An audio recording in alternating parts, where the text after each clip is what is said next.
दोस्तों, आप देख रहे हैं अभिव्यक्ति इंडिया न्यूज। इस समय मौजूद है उत्तर प्रदेश के गाजीपुर जनपद में। आज हमारे बीच डॉक्टर खालिद साहब, इनसे बातचीत करेंगे। संभल का मामला इन दिनों काफी तूल पकड़ लिया है। संभल में जिस तरह से घटना हुई, लगभग 4 लोगों की फायरिंग में मौत हो चुकी है और वहां पे दर्जनों लोगों के ऊपर एफआईआर दर्ज हुआ और पुलिस ऐसे शरारती तत्व को पकड़ रही है जो दंगा भड़काने में उनका कहीं ना कहीं शामिल थे। तो उत्तर प्रदेश में योगी सरकार में चुस्त दुरुस्त शासन प्रशासन एकदम चल रहा है। लेकिन जो संभल का मामला आया है, आज डॉक्टर साहब से हम जानने की कोशिश करेंगे।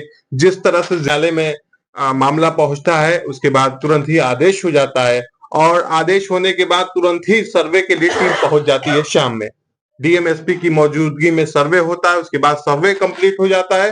फिर अचानक फिर सर्वे करने की जरूरत पड़ गई। उसमें कहीं ना कहीं ये भ्रम फैला कि वहां पे मस्जिद की खुदाई हो रही है। जो जफर अली हैं वहां के सदर, उनका कहना है कि मस्जिद की खुदाई हो रही है, ऐसा भ्रम वहां फैला। उसके बाद लोग इकट्ठा हो गए और सीओ से लोग जानने की कोशिश किए कि क्या हो रहा है, और सीओ साहब गाली गलौज करने लगे। उसके बाद लाठीचार्ज करा दिया और कहा कि ठोक देंगे। तो ये जफर अली का बयान है। तो इस पे आप क्या कहना चाहते हैं? बहराइच में जो हुआ जी, अभी तो मैं आपका स्वागत करता हूं, आपके चैनल से जुड़े हुए आपके दर्शकों का अभिवादन और स्वागत करता हूं। साथ ही जो आपने संभल का सवाल किया, तो हम बहराइच से शुरू करते हैं। बहराइच में जो हुआ वो प्रशासन द्वारा थोपी गई एक त्रासदी, और संभल से भी जो न्यूज आई, जो आ रही है, जो आई, और जो सोशल मीडिया ने वीडियो क्लिप जारी किया, उसको देखने पर जो ट्वीट है, जो पत्रकारों ने संवाद किया है चैनलों पे, तो इसको जो संभल में हुआ वो भी प्रशासनिक विफलता है। और ये नहीं होना चाहिए। इनके पीछे के कारण में राजनीतिक कारण हो सकता, प्रदेश को या देश को जिस तरफ ले जाने का प्रयास किया जा रहा है, अगर इसको मैं इसके यथार्थ में जाऊं, इसके कल के बारे में जाऊं, तो ये देश के लिए हितकर नहीं है। हमारी जो ताकत है, इस देश की जो ताकत है, वो एकीकरण में है। हमारे सांप्रदायिक सौहार्द, हमारी जो जो ताना बाना है, हिंदू, मुस्लिम, सिख, ईसाई, बौद्ध, जैनिस्ट, ये जो ज्यूस, ये जो ताने बाने, ये सारे ताने बाने, इसके एकीकरण से इस देश को शक्ति मिलती है। ये देश इस पर खड़ा हुआ है, इसी पर खड़ा हुआ है।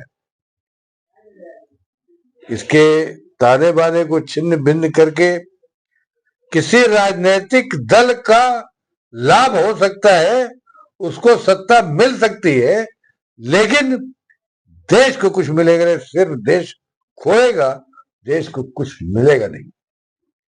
इसलिए जो संभल में हुआ वो दुखद है और निंदनीय है। ऐसा नहीं होना चाहिए था। जो हुआ वो दुखदाई है। और आपके चैनल के माध्यम से मेरी अपील है तमाम पूरे देश के लोगों के लिए कि देश हित में हमको अपना जो सौहार्द है, चाहे कोई भी राजनीतिक दल या कोई भी संगठन लाख प्रयास करे तोड़ने का, हमको आपस के भाईचारगी को नहीं तोड़ने का, हमको ये संकल्प लेना चाहिए। तो कहीं ना कहीं प्रशासन की चूक आप देखते हैं, मतलब विपक्ष का आरोप है कि प्रशासन की एक बड़ी लापरवाही। अगर दोनों पक्षों को विश्वास मिले कि अगर एक पीस कमेटी बना के वहां पे इस तरह से सर्वे का काम किया गया होता, जिस खबरबाजी में सुबह सर्वे करने पहुंच गई टीम, उससे कहीं ना कहीं एक भ्रम जैसी स्थिति पैदा हुई कि मस्जिद की खुदाई हो रही, जिससे लोग उग्र हो गए। उसके बाद ईंट पत्थर चलने लगे, लेकिन पुलिस भी अपने बचाव में कहीं ना कहीं लाठीचार्ज की कि मतलब जो भीड़ है वो छिन्न भिन्न हो जाए। लेकिन एक सवाल यहाँ मोटा मोटा जो सवाल है, जो जब बाबरी मस्जिद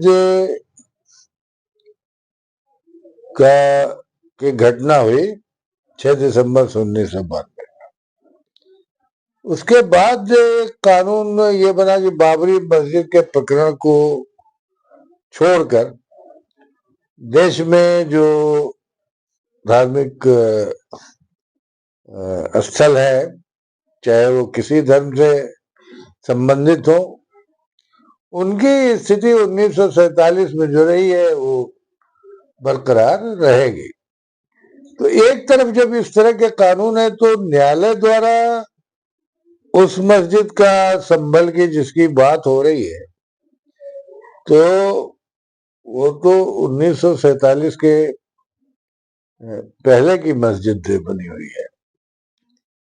तो न्यायालय को एक नोटिस जारी करना चाहिए था दूसरे पक्ष को। अगर किसी पक्ष ने ये कहा कि साहब ये यहाँ जो मुस्लिम इस्लाम धर्म के जो प्रतीक के रूप में ये मस्जिद है, तो ये मस्जिद न हो के यहाँ पे मंदिर, तो एक नोटिस उनको भी जारी किया जाना चाहिए था कि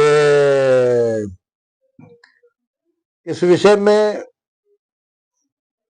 इनका क्या कहना है। तो ऐसा शायद हुआ नहीं। सर्वेयर का 6 बजे ही पहुंच जाना तो एक मौका तो देता है सवाल उठाने के लिए। सर्वेयर के साथ भीड़ का इकट्ठा होना, एक कि 6 बजे सुबह जब सर्वेयर जा रही हो, उसकी सर्वे टीम जा रही हो, तो उसके साथ आम पब्लिक की भीड़ इकट्ठा होना, और जैसा कि सोशल मीडिया के जो यूट्यूब है उस पर नारेबाजी और ये सब जो दिख रहा था, तो कहीं ना कहीं सवाल ये खड़ा करता है। और जब एक चीज तो बहुत साफ है, कोई भी हो, अगर उसके विचार में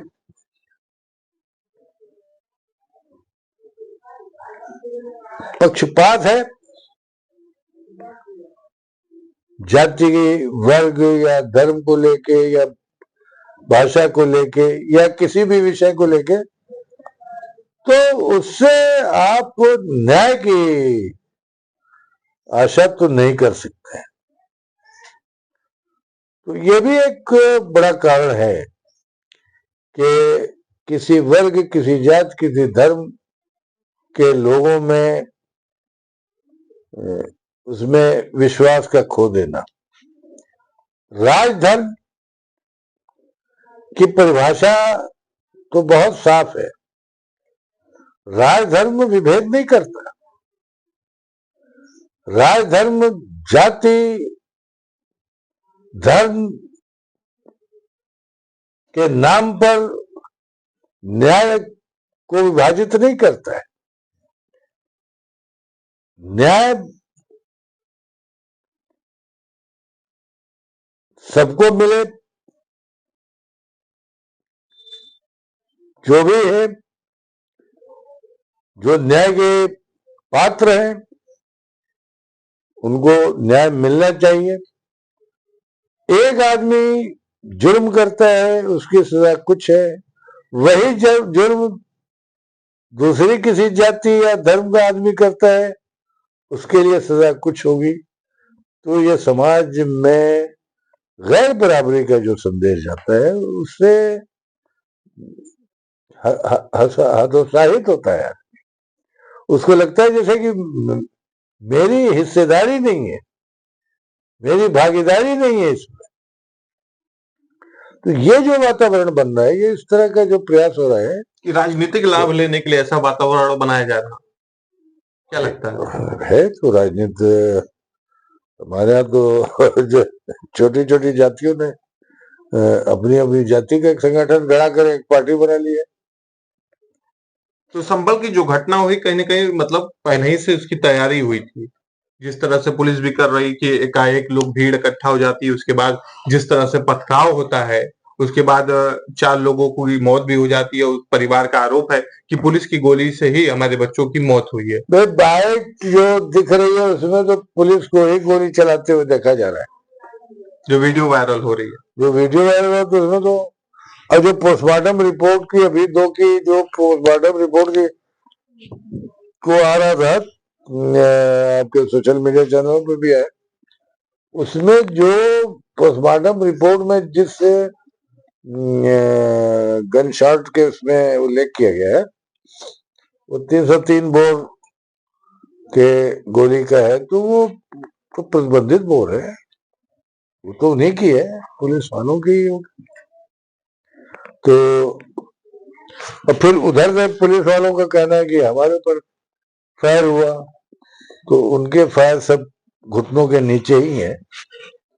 तो ये सब तो सवाल खड़ा करने वाले परिदृश्य बन रहा है ना, कि आपकी गोली उनके छाती या खोपड़ी या शरीर के किसी वाइटल पार्ट को इफेक्ट कर रही है, उनकी उधर से जो गोली आ रही है वो टखने में लग रही है, टखने के नीचे लग रही है। तो ये सब चीजें सवाल खड़ा करती है। दूसरी चीज है कि अब पुलिस की कहानी और पुलिस तो इनकाउंटर में भी कहानी वो तरह तरह की लेकिन जिस तरह लिखते से हैं और सरकार उनको मानती है, कुछ दिन तक हो हल्ला रहता है, फिर उसके बाद सब दब जाता है मामला।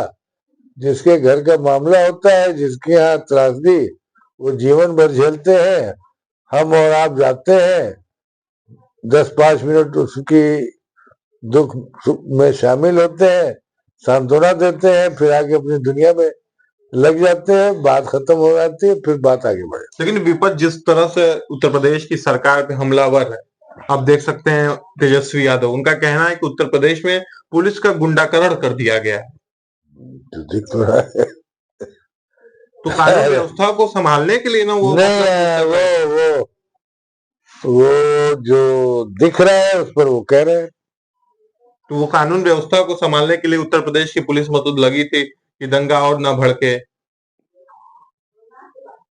अब अगर इस काम को वही कर, बहराइच में क्या हुआ? बहराइच में तो दंगाई आगे आगे चल रहे हैं, आग लगा रहे हैं, पीछे पीछे पुलिस चल रही है। ये अच्छा, वो तस्वीरें तो झूठ नहीं बोलती हैं। क्या हुआ बहराइच का? तो वो कहीं न कहीं आपका कहना है कि संभल मामले में पुलिस प्रशासन फेल्योर है, मतलब पुलिस प्रशासन फेल हो जहां गई। दंगा होगा हाँ कहीं भी, जी। और ये पता है कि एक सेंसिटिव मैटर है, मस्जिद का सर्वे है, वहाँ हिंदू और मुस्लिम के पिटिशंस की बात है, उनके धार्मिक भावनाओं का मामला है, और वहां पे प्रशासन मौजूद है। इसके बाद इस तरह की हरकत हो रही है, तो विफलता किसकी मानी जाएगी, आप बताओ? प्रशासन प्रशासन के रहते हुए, अगर प्रशासन नहीं होता वहां पे या जाने में देर होती तो, लेकिन ऐसा नहीं, सर्वे टीम पूरे प्रशासन के साथ जा रहे हैं ना। लेकिन कुछ लोगों का ये आरोप है कि पुलिस प्रशासन के लोग जो थे वो दोनों पक्षों को विश्वास में नहीं थे। अगर शांति अरे भाई, अगर इस कमेटी बना के मैं उसको एक लाइन में कह रहा हूं कि प्रशासन की नाकामी थी। अगर ये रहते तो आप शांति व्यवस्था को पहले सेटल करते, आप सर्वे टीम से कहते कि आप रुकिए, हमको वहां पर पहले शांति व्यवस्था वो एक कमेटी का गठन कर लेने दीजिए, और जो सब भ्रांत लोग थे उनको आप समझा के बैठाल के कि आप बताते कि ये सर्वे की जो टीम आ रही है इसको क्या करना है जी। तो लोग ये जानते कि ये फोटो खींचेंगे, देखेंगे, अपना चले जाएंगे। तो जैसा कि आप कह रहे हैं कि ये मैसेज फैल गया कि मस्जिद की खुदाई होने जा रही है, तो ये नहीं अफवाह फैल पाती। तो इसमें तो पूरा पूरा मौका प्रशासन ने ही कुल किया है, और प्रशासन ने ही इसको करा दिया। और आज हमारे बीच डॉक्टर खालिद साहब थे, जो इनका कहना है कि लोकतंत्र प्यार और मोहब्बत से चलता है और तानाशाही, गुंडागर्दी और भय डाल के लोगों के ऊपर राज नहीं किया जा सकता। तो चलिए, आज डॉक्टर साहब से हमने बातचीत की। नेक्स्ट वीडियो के साथ फिर मिलेंगे। धन्यवाद।